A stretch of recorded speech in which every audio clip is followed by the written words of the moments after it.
días de fútbol y me podía dedicar a hablar de futbolistas multimillonarios que se meten en problemas con la justicia andorrana, y los impuestos. O sea, es gente que lleva el concepto de evasión de impuestos a un nivel, al next level. Algunos de ellos, en fin, lo llevan en la cara o en la sangre.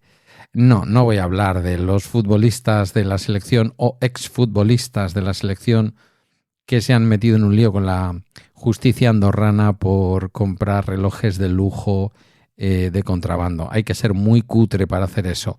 Si tienes la pasta que tienes, amigo, amiga no, son chicos, por lo que sea, cómprate un reloj de lujo pagándolo, chico, y si puede ser pagándolo impuestos en España, que poco os gusta. No, me voy a la luna. Hoy en Bala Extra me voy a la luna, pero no en plan película vieja, sino en plan siglo XXI. Hemos tenido Artemis, siguen volviendo, pero quiero ir más allá, al día después. Bases lunares, los chinos, los estadounidenses, millonarios jugando a ver quién se queda con el vecindario, en fin, todo esto. Comienza Bala Extra con Pedro Sánchez. Egunon, buenos días. Hoy es jueves 9 de abril de 2026 y este es el capítulo 1784 de Bala Extra, un podcast sobre mis cosas que en el fondo son las tuyas. Y hoy vamos con el día después de Artemis II, la nueva carrera espacial, quién corre, hacia dónde y sobre todo para qué. Primero déjame que te agradezca la cantidad de seguimiento en prestocast.com/el ojo que ves.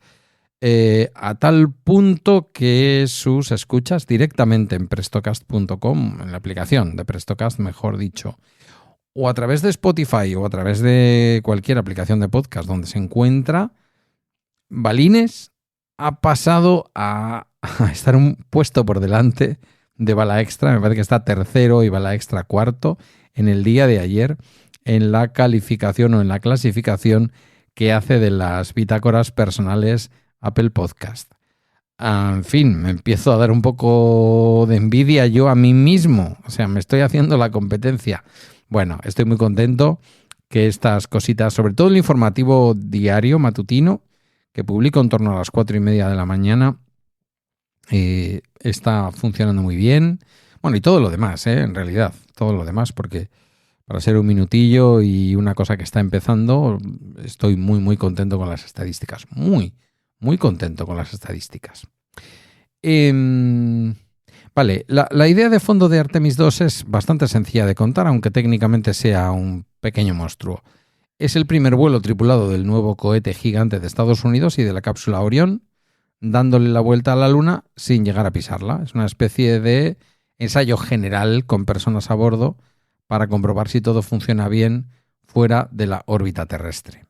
Los sistemas de soporte vital, las comunicaciones, la navegación cuando ya no tienes la Tierra tan cerca, es, si quieres de alguna manera, el Apolo 8 del siglo XXI. Después de Artemis II viene lo que de verdad tenemos en la cabeza cuando pensamos en volver a la Luna, que es Artemis 3, 4, Artemis 5, es decir, las misiones en las que se vuelve a alunizar, esta vez en el polo sur lunar. ¿Por qué el polo sur? Porque allí hay zonas en sombra casi permanentemente donde se cree que hay agua helada, y eso es oro en la Luna. Agua para beber, oxígeno para respirar y combustible para cohetes si lo descompones bien. Estamos ante un capítulo, una temporada entera, diría yo, para toda la humanidad de Apple TV+.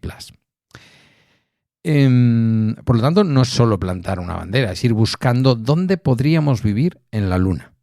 La gracia de este programa es que no se vende como ir y volver, sino como ir para quedarse. Junto con los alunizajes está previsto montar un pequeño puesto orbital llamado Gateway, una especie de estación de servicio que dará vueltas a la Luna y servirá de una especie de mini estación espacial. Desde ahí se podrían coordinar misiones, hacer experimentos y probar cómo sería vivir mucho tiempo lejos de la Tierra. Es como si la Estación Espacial Internacional tuviera una prima que vive en las afueras, en vez de al lado de casa. El horizonte que se dibuja para finales de década es el de una base lunar básica, hábitats inflables o modulares, enterrados un poco para protegerse de la radiación, paneles solares, algo de energía más potente. Se habla incluso de reactores nucleares pequeños y una logística mínima para llevar y traer cosas. La NASA lo presenta como un banco de pruebas para Marte, porque si sabemos vivir en la Luna a 3 días de viaje, igual estamos un poco más preparados para intentarlo a meses de distancia. Pero claro, esta historia ya no va solo de Estados Unidos. China está siguiendo su propia hoja de ruta. Ya ha puesto sondas y rovers en la Luna, ha traído muestras, tiene una estación espacial propia y habla de poner allí astronautas antes de 2030, también en el Polo Sur. Vuelvo a For All Mankind, para toda la humanidad. Es decir, que tenemos otra vez 2 grandes potencias apuntando al mismo sitio con cronómetros parecidos. Y eso, nos guste o no, convierte el sueño espacial en una especie de nueva guerra fría, esta vez con trajes espaciales de diseño moderno. Y luego están las empresas privadas, que son como ese tercer jugador que se mete en la partida y cambia las reglas. SpaceX, Blue Origin, toda esa gente no solo lanzan cohetes, compiten por contratos para construir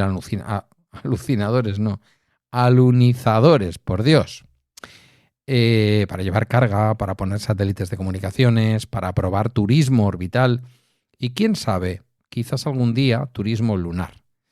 Hay una mini carrera dentro de la carrera. ¿Quién consigue hacer más barato lo que antes solo podían hacer los estados a precio de oro? Pero no te animes porque esto es para millonarios. No va a ser ni para ti ni para mí. La próxima década, si todo va... Bueno, para mí no va a ser, desde luego, porque esto yo no lo voy a ver. Pero bueno, en los próximos 10 años, en la próxima década, si todo va como está planificado, no va de llegar a Marte, sino de prepararse en serio para ello, usando la Luna como campo de pruebas. La narrativa oficial es: vamos a explorar y a expandir la presencia humana en el espacio. La pregunta que nos podemos hacer tú y yo desde aquí es: ¿para qué exactamente? ¿Para investigar y aprender? ¿Para cooperar entre países, tal y como está el mundo? ¿O para repetir en la Luna todos los vicios de aquí abajo, pero con polvo lunar flotando alrededor?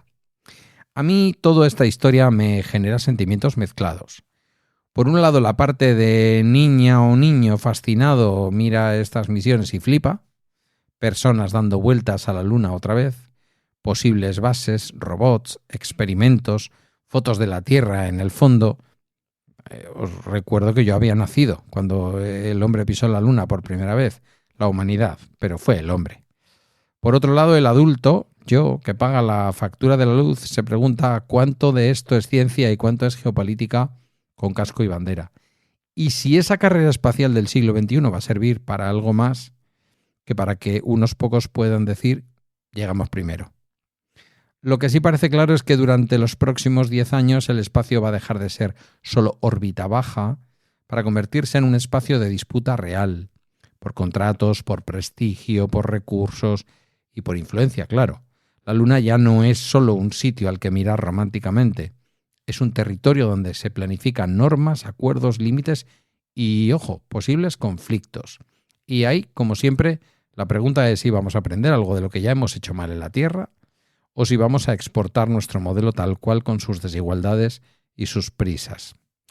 Mientras tanto, aquí seguiremos tú y yo, con los pies en el suelo, viendo cómo se encienden cohetes gigantes en la otra punta del mundo y cómo se habla de bases lunares mientras discutimos de alquileres, de salarios y de si llegamos bien a fin de mes.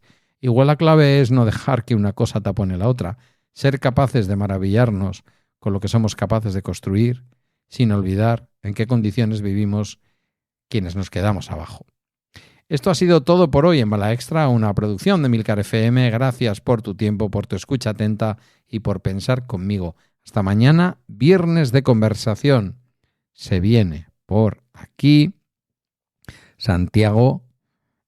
Santiago va a venir a hablar conmigo de derecho a morir dignamente. Vamos a dejarlo así, ¿vale? Derecho a morir dignamente. La conversación ha sido súper chula, está grabada ya, evidentemente, y espero que, bueno, yo por lo menos espero que la disfrutes como yo la he disfrutado a la hora de grabarla. Así que te emplazo aquí mañana a la misma hora que tú sueles escuchar Bala Extra, con un poquito más de tiempo para esa conversación con Santiago Delgado. Y por supuesto que me sigas en prestocast.com/el ojo que ves, que estoy encantado. Es como un juguetito que acabo de volver a descubrir. Venga, hasta mañana.